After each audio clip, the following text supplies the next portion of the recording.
নমস্কার বন্ধুরা, ভতেশ্বর study centre চ্যানেলে তোমাদের স্বাগতম। তোমাদের জন্য দারুণ সুখবর, অবশেষে প্রতীক্ষার অবসান। যেখানে স্কুল সার্ভিস কমিশনের তরফ থেকে গ্রুপ সি ক্লার্ক যেখানে যোগ্যতা মাধ্যমিক, গ্রুপ ডি যেখানে যোগ্যতা 8 পাস, এর জন্য বিজ্ঞপ্তি জারি হয়েছে। তোমরা অবশ্যই জানো যে তোমাদের 3রা নভেম্বর থেকে অর্থাৎ কালকে থেকে তোমাদের আবেদন শুরু হচ্ছে।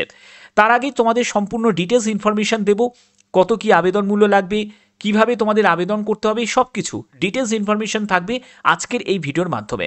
ভিডিওটা প্রত্যেকের জন্য খুব গুরুত্বপূর্ণ হতে চলেছে, কারণ তোমরা যারা যারা 2026-এর মধ্যে স্কুলে ক্লার্ক বা গ্রুপ ডি পোস্টে নিযুক্ত হতে চাও তাদের জন্য এটা কিন্তু গোল্ডেন অপরচুনিটি। তো দেখো, এখানে তোমাদের আবেদন করার জন্য অফিসিয়াল ওয়েবসাইট থেকেই তোমাদের আবেদন করতে হবে। এখানে তোমাদের আবেদন তোমাদের কবে থেকে শুরু হচ্ছে দেখো, 3রা নভেম্বর থেকে তোমাদের আবেদন শুরু হচ্ছে, মানে কালকে থেকে আবেদন করতে পারবে 3রা ডিসেম্বর পর্যন্ত। এখানে দেখো তোমাদের টাইমিং, যেটা ক্লোজিং ডেটের টাইমিংটা বলা আছে, কিন্তু তোমাদের যেদিন আবেদন শুরু হচ্ছে অর্থাৎ কালকে থেকে, কালকে কটা থেকে আবেদন শুরু হবে সেটা কিন্তু মেনশন করা নেই। তবে দেখো 12টার পর থেকেও তোমাদের শুরু হয়ে যেতে পারে, অথবা তোমাদের এখানে বিকেল 5টা থেকেও কিন্তু লিঙ্ক অ্যাক্টিভ হতে পারে, ঠিক আছে। তবে আমি একটা কথা বলবো, তাড়াহুড়ো করবে না।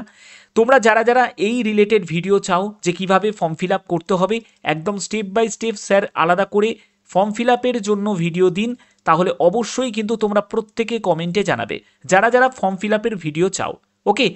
এবং দেখো তোমাদের আবেদন মূল্য জমা দেওয়ার ডেটও হচ্ছে 3রা ডিসেম্বর 2025, ওকে। আচ্ছা, এর পরবর্তী দেখো আর একটা মেন পয়েন্ট যেটা বলেছে সেটা হলো রিটিন এক্সাম। রিটিন এক্সাম তোমাদের জানুয়ারি 2026-এই তোমাদের রিটিন এক্সাম হয়ে যাবে। এবং পরবর্তী হচ্ছে তোমাদের অ্যাডমিট কার্ডের ব্যাপারটা বলে দিয়েছে যে এক্সামের 7 দিন আগেই তোমরা অ্যাডমিট কার্ড ডাউনলোড করতে পারবে। অ্যাপ্লিকেশন ফিস কত টাকা লাগছে দেখে নাও। তোমরা যদি গ্রুপ সি পোস্টের জন্য আবেদন করো তোমাদের 400 টাকা আবেদন মূল্য লাগবে। জেনারেল, ওবিসি, ইডাব্লিউএস যারা ক্যান্ডিডেট তাদেরকে দিতে হবে। আর 150 টাকা হচ্ছে এসসি, এসটি, ফিজিক্যাল হ্যান্ডিক্যাপকে দিতে হবে।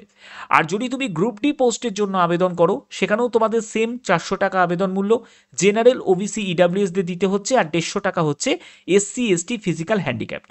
এবার তোমাদের মনের মধ্যে প্রশ্ন জাগবে যে স্যার একজন ব্যক্তি কি গ্রুপ সি, গ্রুপ ডি দুটোর জন্যই আবেদন করতে পারে? হ্যাঁ, নিশ্চয়ই আবেদন করতে পারো, কিন্তু আলাদাভাবে তোমাদের আবেদন মূল্য জমা করতে হবে, ওকে। আচ্ছা, তো দেখো এখানে তোমাদের ভ্যাকেন্সি, গ্রুপ সি ক্লার্কের জন্য তোমাদের ভ্যাকেন্সি 2989টি, আর গ্রুপ ডির জন্য ভ্যাকেন্সি হচ্ছে 5488টি, ওকে। এবং এখানে পরবর্তী যেটি বলা হয়েছে সেটা হলো এলিজিবিলিটি ক্রাইটেরিয়া। ক্লার্ক পোস্টের জন্য তোমাদের যোগ্যতা যেটি প্রয়োজন সেটা হলো মাধ্যমিক পাস। তবে তোমার যদি হায়ার কোয়ালিফিকেশন থাকে তাহলেও তুমি আবেদন করতে পারবে। বয়স 18 থেকে 40 বছরের মধ্যে 1 জানুয়ারি 2025 হিসাবে তোমাদের এজ ক্যালকুলেট করতে হবে।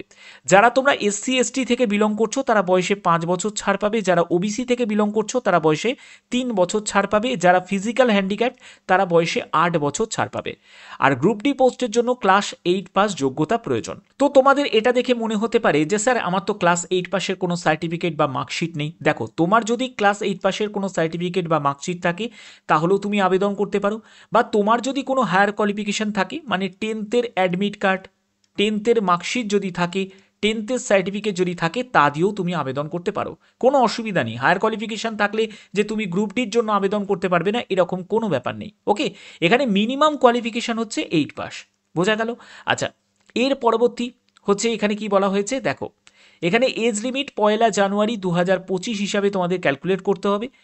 এখানে তোমাদের আর একটা প্রশ্ন তোমাদের জাগতে পারে যে স্যার আমি তো ওয়েস্ট বেঙ্গল থেকে বিলং করি না, আমি আদার স্টেট থেকে বিলং করি, তাহলে কি আমি আবেদন করতে পারি? নিশ্চয়ই পারবে, কিন্তু তোমাকে অ্যাজ এ জেনারেল হিসাবেই আবেদন করতে হবে।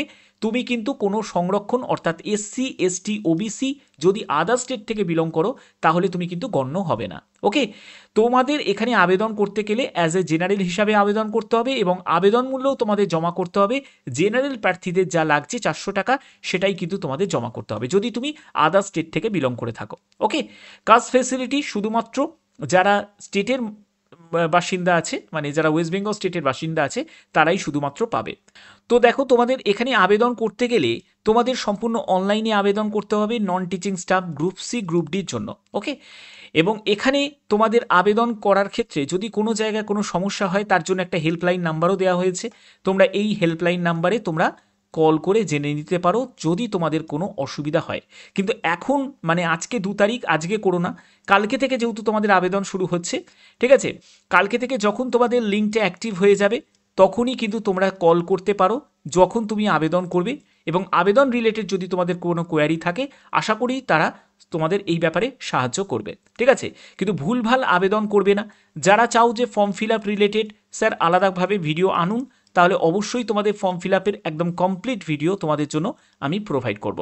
ওকে, আচ্ছা, এখানে দেখো তোমাদের বলছে যে candidate they are enter his her particulars name, father name, mother name, date of birth, এগুলো কিন্তু সম্পূর্ণ যা মাধ্যমিক সার্টিফিকেটে আছে সেটা অনুযায়ী কিন্তু তোমাদের ফিল আপ করতে হবে। এখানে 5 নম্বর পয়েন্টে বলছে in case of candidate who make multiple application. ধরো একজন ক্যান্ডিডেট সে মাল্টিপল অ্যাপ্লিকেশন করলো, মানে মাল্টিপল আবেদন করলো একটা পোস্টের জন্যই, ধরো ক্লার্কের পোস্টের জন্যই সে একাধিকবার আবেদন করে যাচ্ছে। এবার ধরো আমি তোমাদের এক্সাম্পল বলছি, সে 10 বার ধরো আবেদন করলো। এবার 10টা আবেদন তো তার নেবে না, কারণ 10টা আবেদন করলে কি হবে, তার মাল্টিপল তার অ্যাপ্লিকেশন আইডি তৈরি হয়ে যাবে। লাস্টে যে সে আবেদনটা করলো, লাস্ট মানে 10 নম্বর যে আবেদনটা করলো সেটাকে তারা কি করবে, অ্যাকসেপ্ট করবে। নবার যে আবেদন করেছে, আগের যে নবার আবেদন করেছে সেগুলোকে রিজেক্ট করে দেওয়া হবে, ঠিক আছে, বোঝা গেল? তো এটাই কিন্তু এখানে বলে দিয়েছে, only the last application ID against the last candidate ID সেটাই কিন্তু গ্রহণ করা হবে, বাদবাকিগুলোকে কি করা হবে, রিজেক্ট করে দেওয়া হবে, ঠিক আছে, বা এখান থেকে সরিয়ে নেওয়া হবে। তো এই হচ্ছে তোমাদের এখন মেন তোমাদের এখানে ইনফরমেশন ছিল, সেগুলোই তোমাদের কাছে ক্লিয়ার করলাম। আচ্ছা, এবার দেখো যে তোমাদের সিলেকশনের জন্য কিভাবে তোমাদের মার্কসগুলোকে ভাগ করা আছে। এখানে তোমাদের রিটিন এক্সাম হবে ওএমআর বেস, সেখানে 60 মার্কস থাকছে। তারপরে একাডেমিক কোয়ালিফিকেশান সিমিলার এক্সপিরিয়েন্সের ওপর 15 নম্বর থাকছে, যেখানে একাডেমিক স্কোরের ওপর থাকছে 10 নম্বর, এবং তোমাদের সিমিলার এক্সপিরিয়েন্সের ওপর 5 নম্বর থাকছে। 1 মার্ক ফর ইচ কমপ্লিটেড ইয়ার, অর্থাৎ তুমি যদি 1 বছরের এক্সপিরিয়েন্স তোমার যদি থাকে তার জন্য তুমি 1 নম্বর পাবে।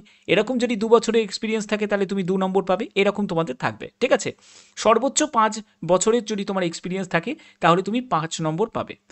এখানে তোমাদের একাডেমিক স্কোর হিসাবে তোমাদের 10 নম্বর থাকছে, আমি এই স্কোরের ব্যাপারটা বলে দিচ্ছি পরে।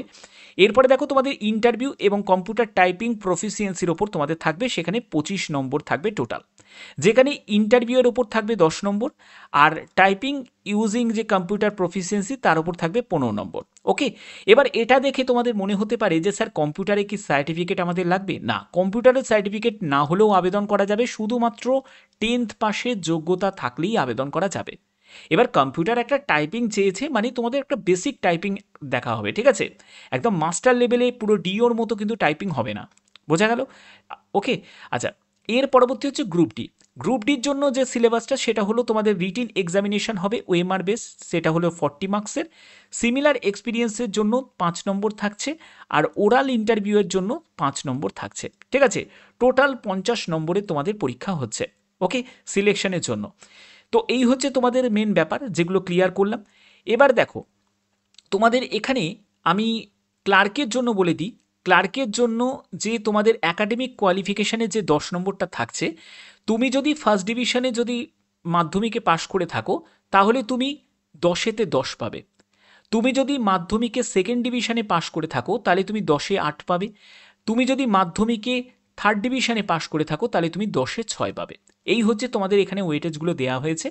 এবার দেখো তোমাদের বেতনের ব্যাপারটা বলে দিই। বেতন কিন্তু সম্পূর্ণ লেভেল অনুযায়ী বেতন থাকবে। ক্লার্কের জন্য আলাদা লেভেলে, মানে গ্রুপ ডির তুলনায় অবশ্যই তোমাদের ক্লার্কের বেতনটা বেশি হবে, ঠিক আছে, এবং গ্রুপ ডিতেই সেই তুলনায় গ্রুপ ডির ক্ষেত্রে বেতনটা কম হবে। তো যাই হোক, এটা একটা সরকারি চাকরি, তো সেক্ষেত্রে আশা করি তোমাদের এটা নিয়ে কোনো সমস্যা হবে না। মেন হচ্ছে প্রস্তুতি। এবার তোমরা যদি প্রস্তুতি নিতে চাও তাহলে প্রস্তুতি রিলেটেড ভিডিও তোমরা কোথায় পাবে?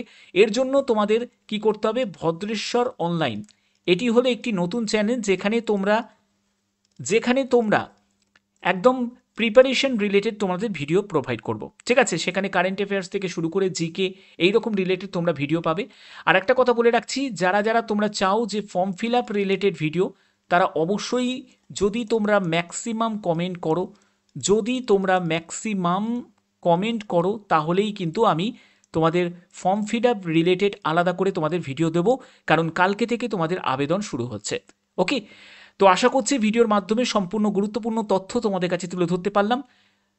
যদি ভিডিওটা ভালো লাগে অতি অবশ্যই ভিডিওটাতে একটি লাইক করবে, চ্যানেলটিকে সাবস্ক্রাইব করে বেল আইকনটাকে অল করে রাখবে। এখনের মতো এটুকুই, টাটা।